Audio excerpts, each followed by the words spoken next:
Hi,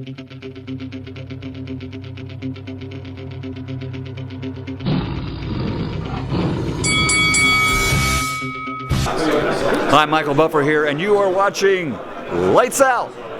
This is FAISAL Khan for Lights Out, and with me via Zoom, delighted to be joined by Mr. Adam Hart. Adam, good evening to you, mate. How are you doing? Yeah, I'm good, mate. How are you? I'm very well, thank you for asking. In an unusual surrounding, thank you very much for taking your time out to join us. I'm in the physio's room at the gym. Fair enough. It's good to see that you're putting that extra work in. Fair play to you. Let's just start off the interview by, a quick mention to Lee Noble, who sadly passed away during the weekend. I know you knew Lee quite well. You spoke very highly of him when I spoke to you on Instagram. Just sum up what type of a person Lee was, because we never had the privilege to met Lee and sat down and spoke to him face to face. Yeah, he was a warrior in and outside of the ring. And to go at the age that he has is such a tragedy. It's cancer comes and takes people away from us that shouldn't really be taken away. So sad for all his family, everyone involved. Like Jamie said the other day, even when he had cancer, even when he was speaking to Jamie, he uplifted Jamie loads, you know what I mean? I've seen some of the messages he sent him, and he's a great man, proper great man. Best wishes go out to him and his family, and God rest his soul. Very sad. Yeah. The world may rest in peace. Obviously mentioning Jamie as well. He fought the other night against Billy Allington. Closely with Jamie himself. We sat down and spoke to Jamie yesterday. Good to see Jamie finally back out in the ring. But your thoughts on his performance, and of course the decision that it was given a draw in the end with the fight with Billy Allington? Yeah, look, it weren't his best performance. Jamie's got such great pedigree. He was on the GB squad. He's an amateur champion, and he just didn't let it flow. But look, you're seeing it across the board. Joe Cordina the other night was a very unbelievable fighter, but he was a little bit ring rusty. Josh Warrington, we're not in normal times. People fighting in empty arenas, people being out of the ring for anywhere between 15 and 18, 20 months.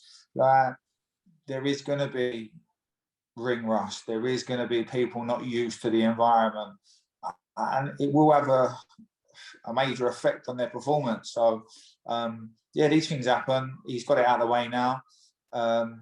We will do our utmost to get a rematch with Billy Allington for him. So we'll see where he goes. But he just didn't flow. Do you think boxing's about being relaxed and flowing, and everything he tried to do was forced? As you mentioned, we saw Josh Warrington return. There's a lot of ring rust. Josh Kelly as well. There's a lot of ring rust with a lot of these fighters due to obviously the situation with the pandemic. But do you think there's anything that people like yourself can do to prepare fighters that are going to be going back into the ring in this environment where they're going to be fighting without fans and coming back into the ring after a long layoff? Yeah, to be honest, I don't think there is.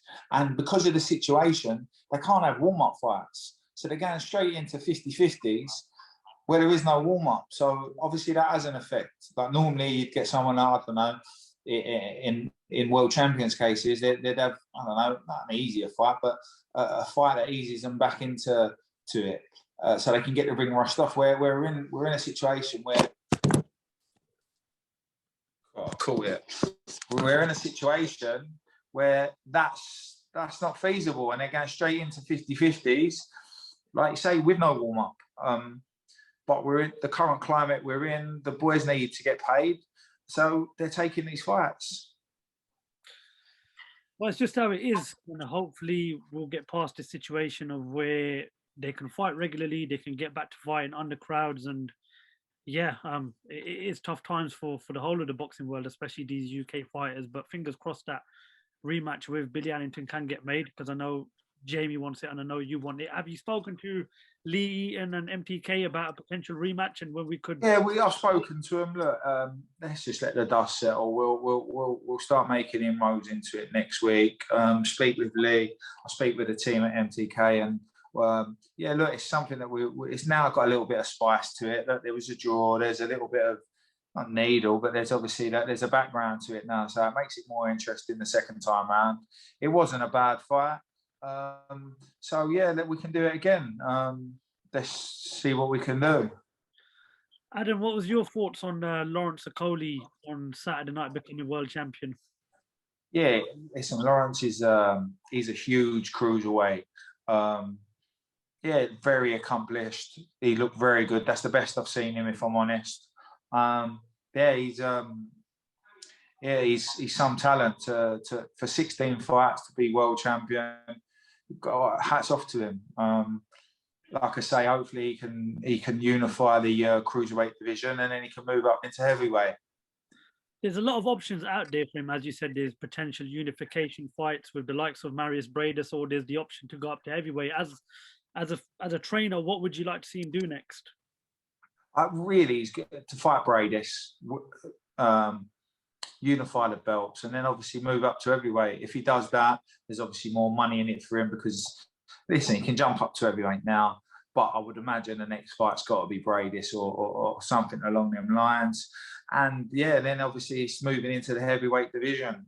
There's good fights out there domestically for him. Him v Chisora would be a great fight to start off with, or anything along them lines. He's a big boy, and yeah, he's going to have a interesting 2 or 3 years.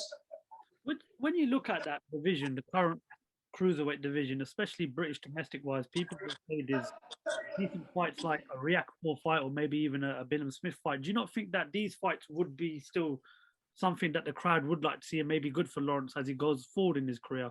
I think, if I'm honest, my honest opinion, he's past that now. That's my honest opinion. He's past Billam Smith. He's past Riakporhe. He's past Dion Juma.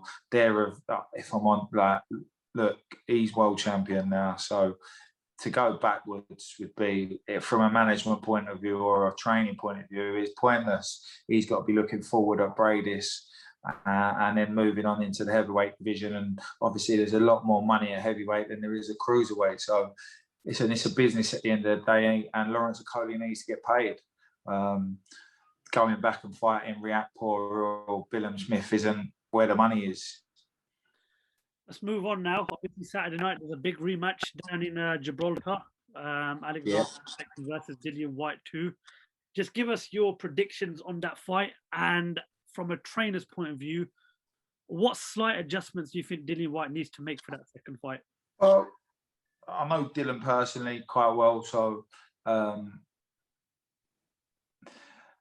was in total and utter control.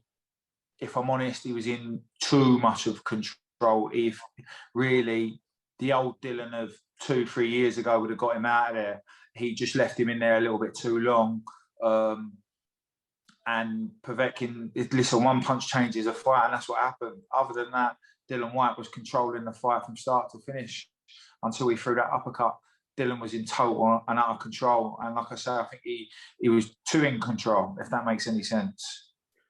Going into the fight, a lot of people will say that they expect Dillian Whyte to get rid of Povetkin this time and finish the fight early and do what he couldn't do in the last fight.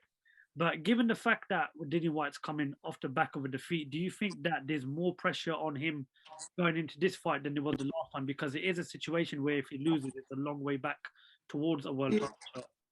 Yeah, listen, Dillian Whyte's a warrior at the end of the day. Listen, that was 6 months ago. Look, Dillian will go in there with a mind frame that he has to put some wrongs right. And I do believe he will get him out of there. I think he'll get him out. Look, he's already showed that he put him down twice. He should have finished it off, if I'm honest, and he didn't. But I don't think he'll be making the same mistake this time around.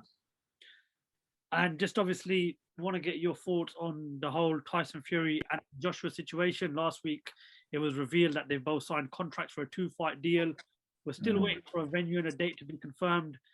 A lot of people have got a slight different opinion about it. Some people think it is happening. Some people don't think it's happening.